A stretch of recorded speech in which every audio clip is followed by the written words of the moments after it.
Hello, good morning, जोहार। मैं राजू और आप देख रहे हैं 24 झारखंड न्यूज। चलिए जानते हैं झारखंड की आज की 25 मुख्य बड़ी खबरों को।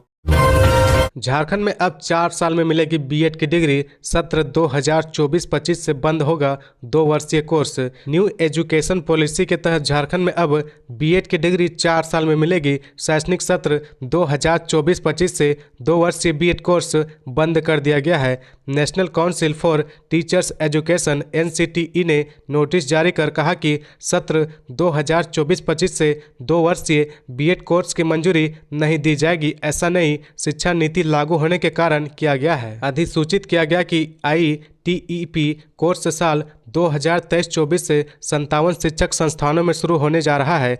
ITEP यानी एकीकृत शिक्षक शिक्षा कार्यक्रम 4 साल की डिग्री होगी, जिसमें ग्रेजुएशन की डिग्री के साथ साथ बीएड की भी शामिल होगा। विद्यार्थी अपनी पसंद और एलिजिबिलिटी के अनुसार कोई भी स्ट्रीम से पढ़ सकेंगे। फिलहाल बीएड की डिग्री लेने तक छात्र के कुल जमा 5 साल खर्च होते हैं, जिसमें 3 साल की ग्रेजुएशन और 2 साल का बीएड शामिल है। स्नातक के साथ प्रत्येक साल बीएड पेपर की पढ़ाई और परीक्षा होगी। पहले, दूसरे और तीसरे वर्ष बीएड के एक एक पेपर की पढ़ाई होगी। वहीं अंतिम वर्ष 4th ईयर में सभी पेपर के एग्जाम बीएड कोर्स से संबंधित होंगे। 4 वर्षीय इंटीग्रेटेड कोर्स शुरू होने से समय और पैसे की भी बचत होगी। झारखंड में कुल 136 अंगीभूत संबद्ध तथा प्राइवेट कॉलेज में बीएड की पढ़ाई होती है, जहां 2 वर्षीय बीएड कोर्स चल रहे हैं। यहां झारखंड संयुक्त प्रवेश प्रतियोगिता परीक्षा पार्षद द्वारा नामांकन लिया जाता है। झारखंड में केंद्रीय विश्वविद्यालय में 4 वर्षीय बीएड कोर्स चल रहे हैं। राजनीतिक गहमा-गहमी के बीच राज्यपाल सीपी राधाकृष्णन चेन्नई से रांची पहुंचे। झारखंड में चल रही राजनीतिक गहमा-गहमी के बीच राज्यपाल सीपी राधाकृष्णन रविवार को रांची पहुंच गए हैं। 5 दिनों तक चेन्नई में रहने के बाद वे रविवार की शाम रांची पहुंचे। एयरपोर्ट से बाहर निकलते हुए सीपी राधाकृष्णन ने मीडिया से कोई बात नहीं की। एयरपोर्ट के अंदर से निकले कार में बैठे राज्यपाल सीपी राधाकृष्णन विंडो का शीशा नीचे करके हाथ जोड़कर आगे बढ़ गए। आपको बता दें कि साल 2024 के पहले ही दिन जब से ये खबर सामने आई है, गांडे के विधायक सरफराज अहमद ने इस्तीफा दे दिया है, तो राजनीतिक हलचल तेज हो गई है। चर्चा यह हो गई कि मुख्यमंत्री हेमंत सोरेन की पत्नी कल्पना सोरेन गांडे से चुनाव लड़ सकती है। ऐसे में सबकी निगाहें राजभवन पर टिक गई है कि क्या वर्षों से राजभवन में पड़ा लिफाफा अब खुल सकता है। लेकिन उसके दूसरे दिन यानी 2 जनवरी की शाम को राज्यपाल सीपी राधाकृष्णन रांची से चेन्नई के लिए रवाना हो गए थे। हालांकि राज्यपाल का यह दौरा व्यक्तिगत कारणों से था, लेकिन इसके भी सियासी मायने निकाले जा रहे थे। बता दें कि चेन्नई जाने से पहले झारखंड में तेजी से बदलते सियासी हालात पर राज्यपाल सीपी राधाकृष्णन ने प्रतिक्रिया दी है। कहा कि जिन लोगों ने कुछ गलत किया है उनको परिणाम भुगतना होगा। कहा कि राज्य भवन राज्य की कानून व्यवस्था पर बराबर नजर रखे हुए हैं। राज्य में लॉ एंड ऑर्डर की हालात दयनीय है। ये पीड़ा देने वाला है और दुर्भाग्यपूर्ण है। जानकारों का मानना है कि राज्यपाल का सीधा इशारा हेमंत सोरेन और उनकी सरकार पर है। गौरतलब है कि जमीन घोटाला मामले में हेमंत सोरेन को ईडी की ओर से 7 समन जारी हो चुके हैं, लेकिन वे ईडी के समक्ष प्रस्तुत नहीं हुए हैं। रांची पहुंची न्यूजीलैंड की महिला हॉकी टीम झारखंडी नृत्य का उठाया लुत्फ। झारखंड की राजधानी रांची में आयोजित होने वाले FIH ओलंपिक क्वालिफायर 2024 के लिए टीमों का आना जारी है। रविवार की शाम न्यूजीलैंड की महिला टीम रांची पहुंची। बिरसा मुंडा एयरपोर्ट पर खिलाड़ियों का स्वागत झारखंडी नृत्य संगीत के साथ किया गया। महिला खिलाड़ियों को शॉल ओढ़ाकर रांची की धरती पर स्वागत किया गया। न्यूजीलैंड की महिला हॉकी टीम के स्वागत के लिए बिरसा मुंडा एयरपोर्ट पर खास तैयारी की गई थी। ढोल नगाड़ों के साथ झारखंड के लोक कलाकार पारंपरिक लोक नृत्य करते हुए खिलाड़ियों का स्वागत किया। झारखंड के पारंपरिक नृत्य से मेहमान खिलाड़ी इतने खुश हुए कि खुद को नृत्य करने से नहीं रोक पाए।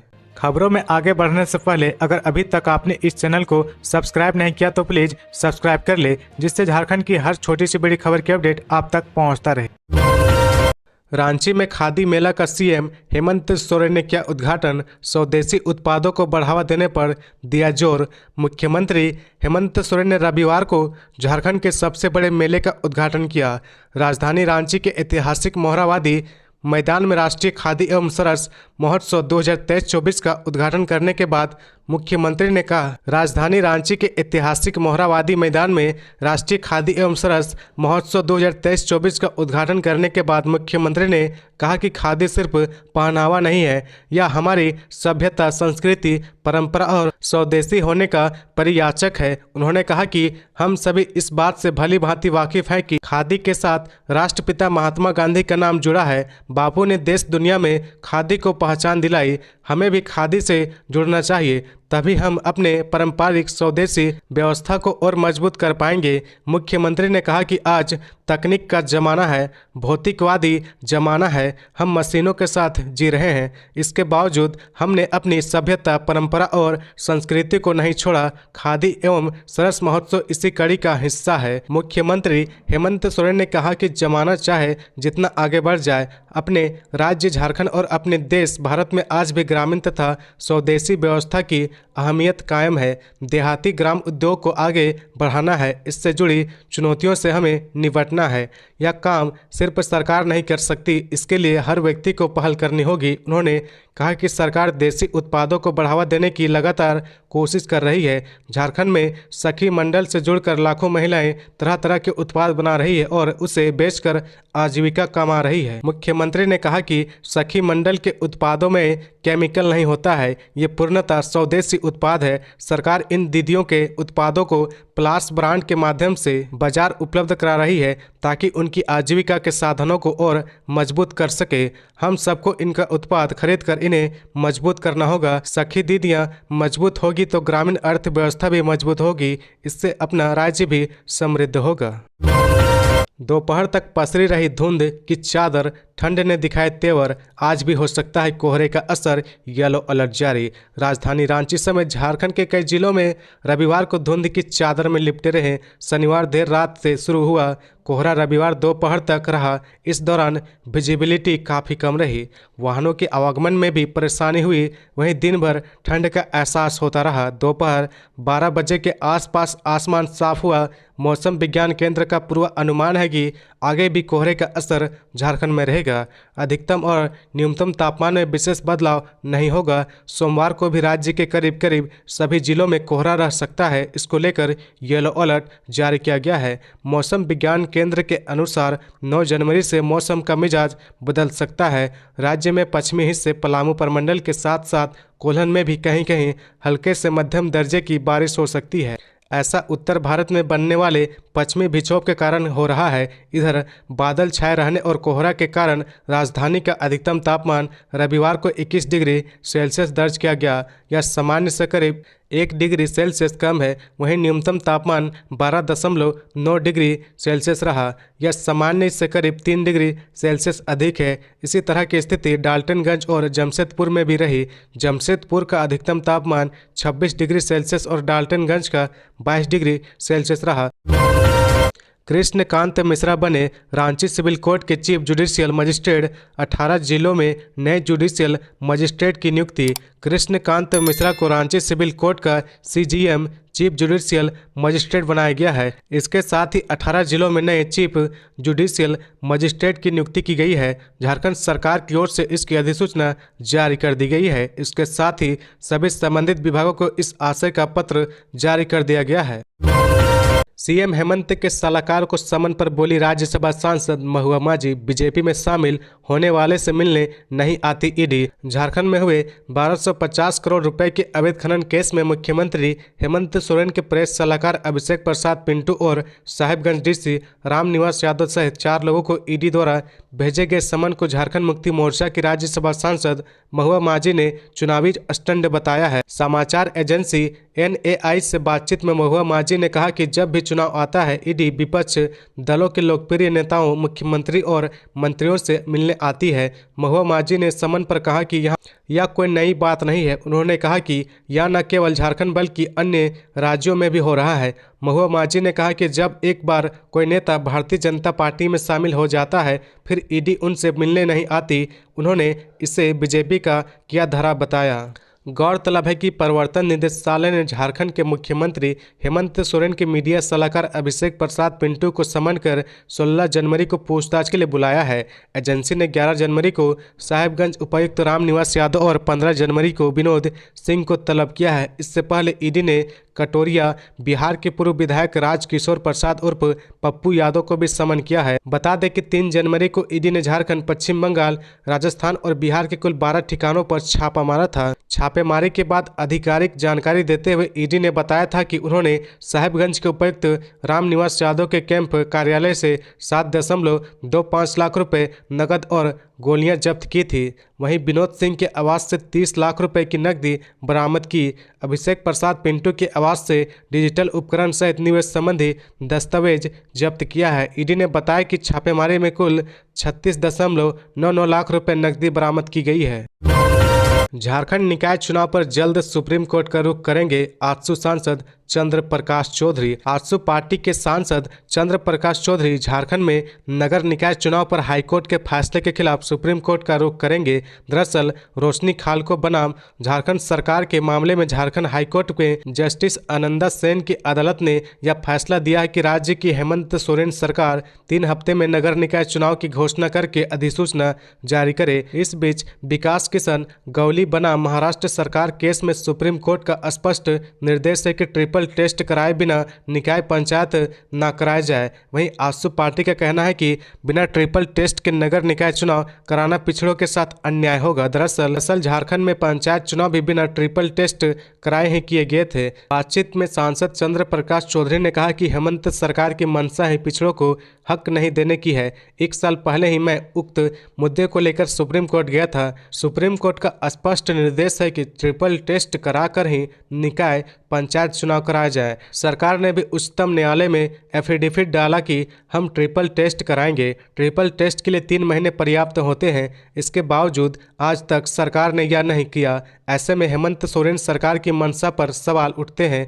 पंचायत की भांति नगर निकाय चुनाव भी ट्रिपल टेस्ट कराए बिना होता है तो यह पिछड़ों के साथ घोर अन्याय होगा। रोशनी खालको के पक्ष पर आजसू सांसद ने कहा कि नगर निकाय चुनाव हम भी चाहते हैं लेकिन ट्रिपल टेस्ट के बिना नहीं। नितेश लोहरा के शव के साथ परिजनों ने लालपुर चौक को किया जाम। डीसी ने दिए न्यायिक जांच के आदेश। नितेश लोहरा के शव के साथ उसके परिजनों ने रविवार की शाम को लालपुर चौक को जाम कर दिया। ये लोग प्रशासन और सरकार से न्याय की मांग कर रहे हैं। कथित तौर पर उत्पाद भवन की हाजत में खुद को फंदे में लगाकर जान दे दी थी। शनिवार को उत्पाद विभाग की टीम ने उसे गिरफ्तार किया था। डांगरा टोली के रहने वाले नितेश लोहरा समेत 5 लोगों को गिरफ्तार किया गया था। 4 लोगों को फाइन लेने के बाद छोड़ दिया गया। नितेश को उत्पाद भवन के हाजत में बंद कर दिया गया। कथित तौर पर उसने शनिवार की शाम को हाजत के बाथरूम में लगे हुक में फंदा डालकर उससे झूल गया। बताया जा रहा है कि उत्पाद विभाग के अधिकारियों ने अनन फनन में नितेश लोहरा को सदर अस्पताल पहुंचाया। अस्पताल में डॉक्टरों ने उसे मृत घोषित कर दिया। रांची के सहायक उत्पाद आयुक्त ने विभाग के 2 पदाधिकारियों की अगुवाई में एक जांच टीम का गठन कर दिया है, लेकिन रविवार को भी यह मामला थमा नहीं। नितेश के परिजनों ने पहले सदर अस्पताल में जमकर हंगामा किया और बाद में लालपुर चौक पर शव के साथ प्रदर्शन किया। परिजनों ने पूछा कि नितेश को जब रांची के सदर अस्पताल लाया गया था तब क्या वह ठीक था। परिजनों ने डॉक्टर और मेडिकल स्टाफ पर भ्रामक बयान जारी कर गुमराह करने और केस को दबाने की कोशिश करने का आरोप लगाया है। जिस वक्त नितेश लोहरा को सदर अस्पताल लाया गया वहां ड्यूटी डॉक्टर के तौर पर डॉक्टर लक्ष्मीकांत साय तैनात थे। परिजन इस बात को लेकर विरोध कर रहे थे कि उन्हें जो जानकारी मिली है और डॉक्टर और मेडिकल स्टाफ जो बता रहे हैं दोनों विरोधाभासी है। परिजन कह रहे हैं कि युवक की मौत पहले ही हो गई थी। वहीं अस्पताल में तैनात मेडिकल कर्मियों का कहना था कि जब उसे यहां लाया गया था उस वक्त उसकी नब्ज हल्की हल्की चल रही थी। अमर बावरी ने समझाया राम राज का मतलब, कहा हर मुख को रोटी और हर हाथ को मिले काम। नेता प्रतिपक्ष अमर बावरी ने नामकुम रांची में आयोजित बीजेपी के कार्यकर्ताओं से सदस्यता ग्रहण समारोह में कहा कि राम राज का मतलब है कि हर मुख को रोटी, हर हाथ को काम और हर सिर को छत मिले। कार्यक्रम को बीजेपी अनुसूचित जाति मोर्चा रांची जिला ग्रामीण के द्वारा आयोजित किया गया था। मौके पर मुख्य अतिथि नेता प्रतिपक्ष अमर कुमार बावरी के साथ रांची सांसद संजय सेठ, बीजेपी प्रदेश महामंत्री प्रदीप वर्मा, राष्ट्रीय मंत्री महिला मोर्चा आरती सिंह, बीजेपी अनुसूचित जाति मोर्चा के राष्ट्रीय मंत्री जीतू चरण राम, पूर्व विधायक राम कुमार पाहन, बीजेपी महिला मोर्चा की प्रदेश अध्यक्ष आरती खुजूर, बीजेपी रांची जिला ग्रामीण जिला अध्यक्ष सुरेंद्र महतो, बीजेपी अनुसूचित जाति मोर्चा रांची जिला ग्रामीण जिला अध्यक्ष मनोज राम एवं अन्य उपस्थित रहे। अमर कुमार बावरी ने कहा कि आज हम सब बहुत ही भाग्यशाली है, क्योंकि त्रेता युग में जब राम लंका पर विजय प्राप्त कर अयोध्या वापस आए थे, उसी वक्त दीपावली पर्व की शुरुआत हुई थी। लेकिन इस कलयुग में 500 वर्षों की लंबी लड़ाई के बाद 22 जनवरी 2024 को एक बार फिर हमारे प्रभु राम अपने गर्भगृह में स्थापित हो रहे हैं। इस समय भी हमें दीपावली मनाना है। उन्होंने कहा कि राम मंदिर के लिए हजारों लाखों लोगों ने अपने कुर्बानियां दी है। हम अक्सर राम राज्य की परिकल्पना अपने राजनीतिक भाषण में करते हैं। राम राज्य का मतलब हर मुख को रोटी, हर हाथ को काम, हर सर पर छत, हर व्यक्ति सुरक्षित, हर घर में सुख और शांति है। इसी परिकल्पना को प्रधानमंत्री नरेंद्र मोदी आज अपने जन कल्याणकारी योजनाओं से संपूर्ण कर रहे हैं। भारत जोड़ो न्याय यात्रा में उत्तर प्रदेश के बाद झारखंड को सबसे ज्यादा समय देंगे राहुल गांधी।